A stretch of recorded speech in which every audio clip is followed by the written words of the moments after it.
This is what happened to every single lost character in South Park, starting off with the Visitors, who at this point are practically symbolic of the early seasons of South Park, making their very first appearance in the show's pilot, where they kidnap a rather rough-sounding Eric Cartman and, well, probe him in the Nether region. Cartman, there's an 80-foot satellite dish sticking out of your ass! Sure, you guys, whatever.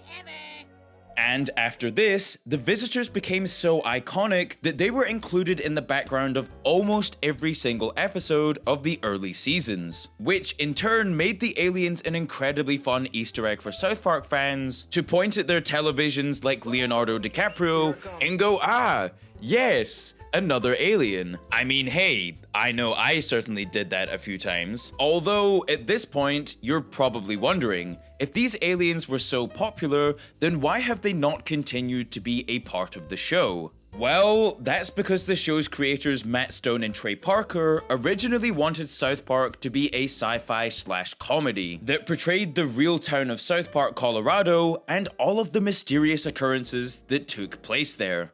No, there's an old legend in South Park that says these docks are haunted by pirate ghosts.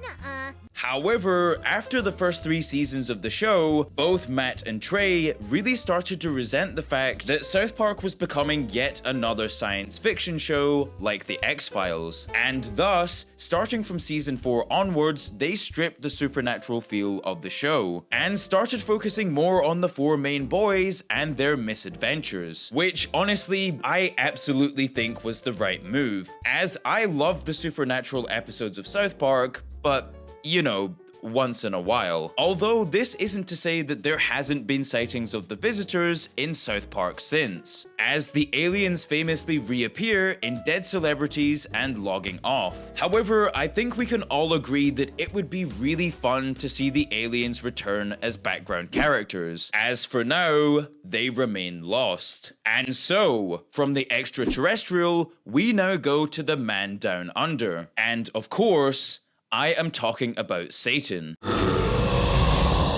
You see, South Park has always had a fascination with parodying religion, with the early version of Jesus vs. Santa walking so that Jesus vs. Satan could run. My father forsake me, the town forsake me, I'm completely forsook. And honestly, some of my favorite episodes of early to middle season South Park are ones in which Satan is directly involved, with Hell on Earth 2006 being one of the all-time classic examples of this, as Matt Stone and Trey Parker take the opportunity to portray Satan as a stupid spoiled 16-year-old girl, parodying the old Sweet 16 MTV series by having Satan throw a massive tantrum in front of all of the other residents of Hell, just because his birthday doesn't go quite according to his unrealistic expectations. It's not about them, it's all about me! And honestly, I always remember the Satan episodes with a level of fondness. In fact, Satan was such an integral part to early South Park that he even had a main role in the South Park movie Bigger, Longer, and Uncut. And if you can guess which character he had a relationship with, I'll give you some of the finest cheesy poofs in the land. Okay, did you guess Saddam Hussein? Well, if you did, then I owe you some cheesy poofs, as Satan is held hostage by Saddam Hussein in an incredibly toxic and abusive gay relationship. And South Park's portrayal of Satan being an emotionally immature ruler of evil will just always be brilliant, which is why I was so excited to see Satan return in season 22's Nobody Got Cereal. Foolish mortals, your time is nigh.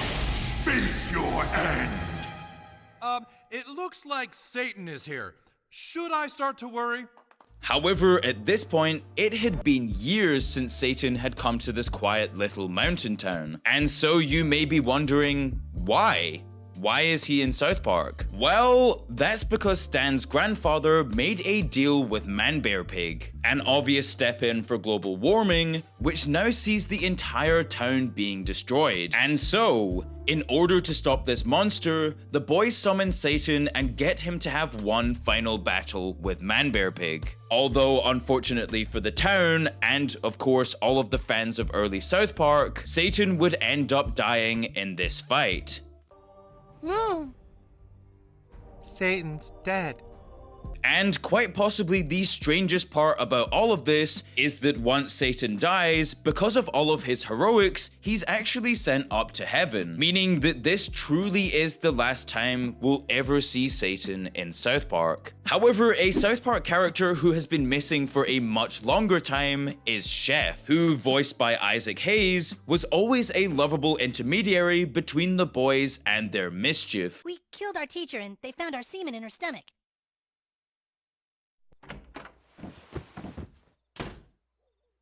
In fact, Chef would become so popular that he even had his own album called Chef Aid, as well as his own video game called Chef's Love Shack, which, despite being not all that well reviewed, still had a massive cultural impact at the time. And so, everything was looking great between Chef and South Park. Well, that is, until the 16th of November 2005, when South Park dropped their infamous Trapped in the Closet episode exposing Scientology. I'm gonna sue you too! Well, fine, go ahead and sue me. And needless to say, this didn't go down too well with the Church of Scientology. A church which, unfortunately, Isaac Hayes was a part of at this time, with the common story in 2005 being that Isaac Hayes got so annoyed at this episode that he quit South Park. However, since this point, Isaac's own son has come out and said that Scientology forced him to quit the show. Although, at the time, Matt Stone and Trey Parker could only speculate on this information. And in season 10, they released the episode Return of Chef, which rips into the quote, fruity little club that Chef has found himself now a part of. Although this time, perhaps fearing an actual lawsuit, they decided to call Scientology the Super Adventure Club. Perhaps I should ask you again. How would you like to join the Super Adventure Club? No. And at the end of this episode, we get one of the most emotional scenes in South Park history, as Matt Stone and Trey Parker take the opportunity to speak through Kyle at Chef's funeral, detailing what an incredible man Isaac Hayes was, and that he just got caught up in a bad group of people. He seemed to turn his back on us. But we can't let the events of the last week take away the memories of how much Chef made us smile. I'm gonna remember Chef as the jolly old guy who always broke into song. However, this doesn't mean that the legacy of Chef is lost forever, as despite Isaac Hayes passing away in a suspicious treadmill incident in 2008, the South Park creators brought back Chef as a zombie in the 2014 game, The Stick of Truth. I'm gonna make love to you, woman!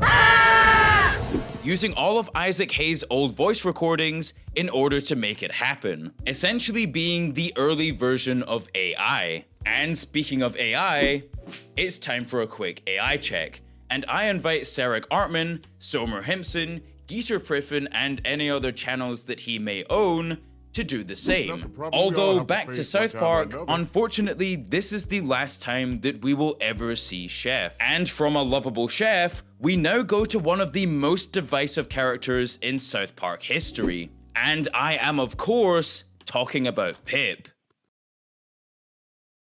Cheerio, Stan.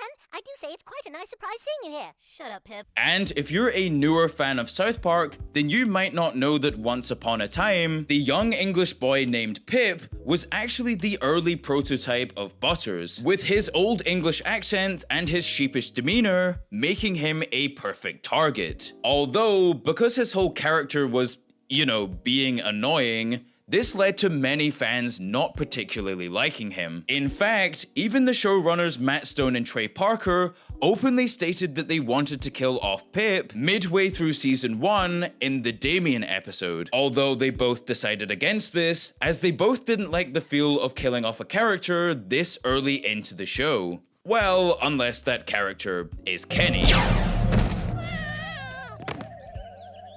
my god! They killed Kenny! You bastard! And depending on which side of the Pip fence you sit on, this was either a fantastic decision or one of the worst things to happen in South Park history. As 3 seasons later, South Park released their most divisive episode to date, with the episode Pip, aka Great Expectations. And if you had great expectations for this episode, then you were most likely disappointed. Oh, brother, this guy stinks! And for me personally, as you can kind of tell by the way I set this up, I don't particularly care for this episode. I mean, don't get me wrong, I always appreciate South Park pushing out the boat. And boy, is this boat pushed all the way out. However, I think that it really just shows that Butters is so astronomically clear of Pip in every single way. I mean, Butters could easily make Great Expectations, but could Pip make Casa Bonita? I think not. However, I must admit that I was a little bit sad as a 10-year-old boy when I first saw Mecha Streisand send Pip into the Shadow Realm. I would like to see if you wouldn't mind not smashing our little town to bits.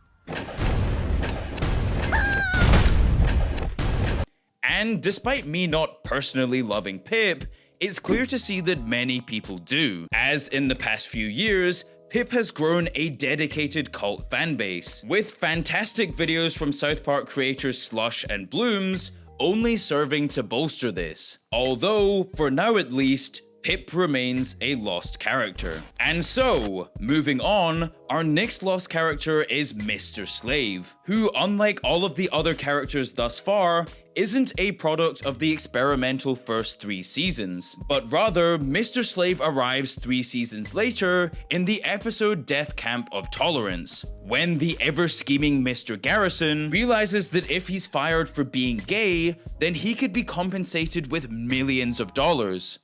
Oh, well, there was the case out of Minnesota where the guy was awarded $25 million, I think. You don't say.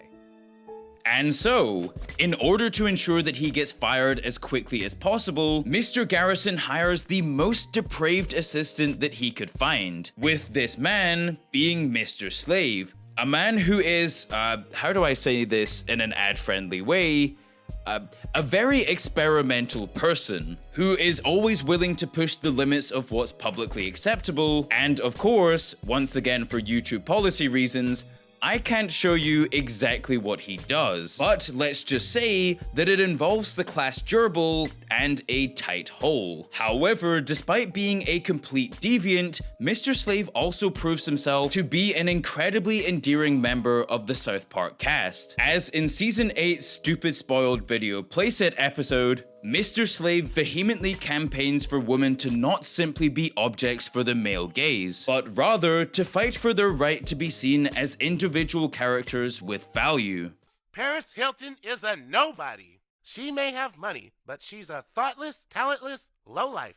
And this isn't even the only time that Mr. Slave proves that he is one of the most intelligent and self-aware characters in all of South Park. As in the episode South Park is Gay, Mr. Slave helps Kyle to destroy the crab people who are trying to turn marginalized gay struggle into a fad that anyone can take part of for their own gain. Yes, I think this gay fad is over. Gentlemen, back to Studio 12. Although, despite his middle season heroics, unfortunately, Mr. Slave is no longer a character that gets used. And perhaps this is because of Matt Stone and Trey Parker being cautious of what's acceptable in comedy. Or perhaps they just simply didn't find him all that funny anymore. However, what is for certain is that once Mr. Slave stopped being used, the town of South Park lost a really valuable voice of reason. And swiftly moving on, our next character, Officer Brady, certainly couldn't be confused for a voice of reason. You know, I think the book depository would be a good bet. I think the book depository would be a good bet. Book depository. Depository. Book depository. Damn, he could be anywhere. You see, in the early years of South Park, Officer Brady was the only police officer in the entire town, meaning that he could get away with stumbling his way around town in a very similar fashion to Chief Wiggum in The Simpsons, with Officer Brady always being blissfully unaware, as some of the most egregious crimes ever would take place right under his nose. Officer Brady! T! T is for turtle! However, perhaps thankfully for the town, Officer Brady's decline in relevance would follow shortly thereafter, as in the season 7 episode Little Crime Stoppers, we find out that he's been replaced by Sergeant Yates. Nice. Who, I must say, is a much more nuanced and, in my opinion, funnier character than Officer Brady, with Yates's rugged cop willing to put his life on the line exterior pairing perfectly with his moments of idiocy. Freeze! You're busted, buddy. I'm a cat. Oh, what? It's a sting operation, scumbag, and you're going to jail for soliciting prostitution. And in this same episode, we are introduced to an entire new branch of the police, which honestly was much needed as it provides additional comedy to the policing in South Park. We need to track this student down and give him his Luckiest Boy in America medal right away. And from this point, things only get worse for Officer Brady, as in season 19's Naughty Ninjas, he bursts into the school hall and shoots an unarmed kid in the shoulder, which, of course, leads to him being fired immediately. Mayor, I didn't know if there was a gunman or a bomb. You shot an unarmed 6-year-old Latino child. I'm sorry. You are fired. And honestly, it's clear to see that Matt Stone and Trey Parker were just looking for a way to get rid of Brady, as when he's being fired, the show makes it a point to remind the audience that Brady is a relic of the early seasons and doesn't fit in with the more progressive South Park that we see today. You're from another time, Brady, and the last thing that needs to go. However, having said that, not all hope is lost for Officer Brady, as in the latter parts of season 19, Brady helps the town to once and for all get rid of all of the nefarious adverts which were threatening to take over the town, with Officer Brady becoming a field agent for the anti-ad resistance, although the last time that we see Officer Brady was in 2015. And so for now, he's officially a lost character. And moving on, our next character is Veronica Crabtree, who from seasons 1 to 3 was the main bus driver in South Park, with Miss Crabtree being a truly terrifying force that would constantly yell at all of the children. And I mean, hey, she would even go as far as threatening violence on these kids. Okay, that does it. Y'all be quiet or the cute little bunny dies!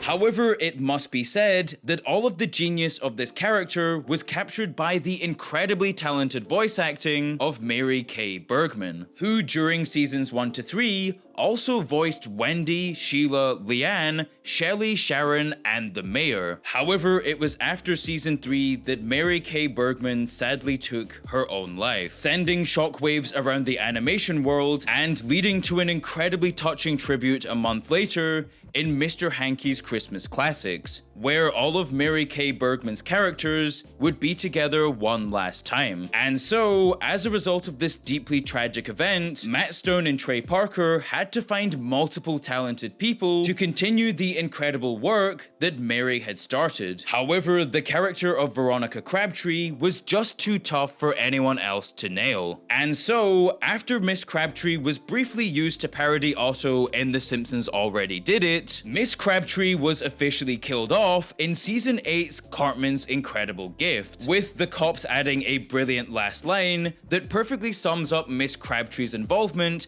post-season 3.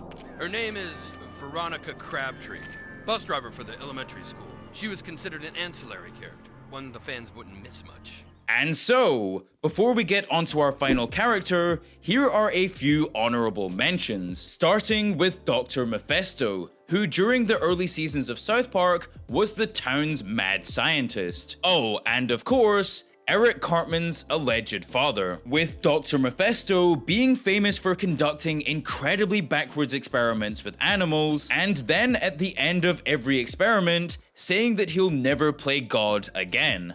And here, of course, is my four-assed ostrich and my four-assed mongoose. However, Dr. Mephisto did have somewhat of a middle season renaissance, as he helped Cartman to figure out who his real father was, before becoming an incredibly fun villain in the 2017 South Park game, The Fractured But Whole.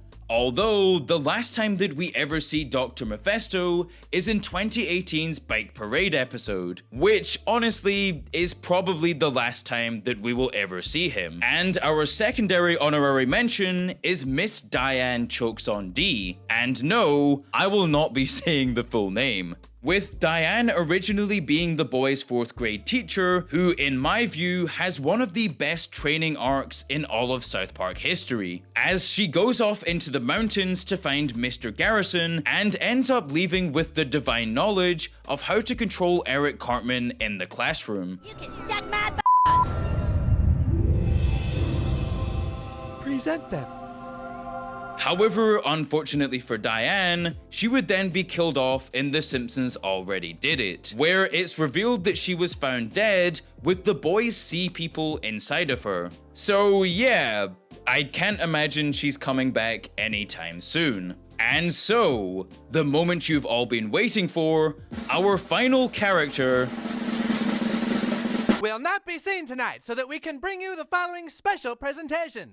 Nah, I'm just kidding. It's Principal Victoria, who for my money is arguably South Park's greatest lost character, as despite her being a rather pedestrian character on the surface, she's proven time and time again that she genuinely cares for the students of South Park Elementary, with this best being witnessed in Season 12, as after Cartman relentlessly makes fun of Wendy for discussing a serious woman's disease, Principal Victoria shares with Wendy an incredibly touching speech on standing up to bullies like Cartman. Because it doesn't matter if you beat it or not. You refuse to let that fat little lump make you feel powerless. And honestly, I know I've said this before, but this is one of the most touching scenes in all of South Park. However, Principal Victoria also isn't just a one-dimensional character. In fact, she has a much darker side, as in Season 3, when she's on trial in the Cartman vs. Marsh case, Principal Victoria ignores the question that she's asked and instead confesses to the entire town of South Park that she's killed a man. So it does go on! All right, I killed him. I hit him over the head and I cut up the body. I tried to burn it, but it wouldn't burn. And believe it or not, this isn't even where Principal Victoria's rap sheet ends, as she also attempted to murder Eric Cartman in Bass to Mouth in order to stop word getting out that the students had been poisoned by the teachers. However, in true South Park fashion, none of these crimes were the reason that Principal Victoria got fired, with the actual reason being that she represented a different time in South Park. And much like Officer Brady, was a character that Matt Stone and Trey Parker simply wanted to move on from, which they ultimately did by replacing Principal Victoria with PC Principal.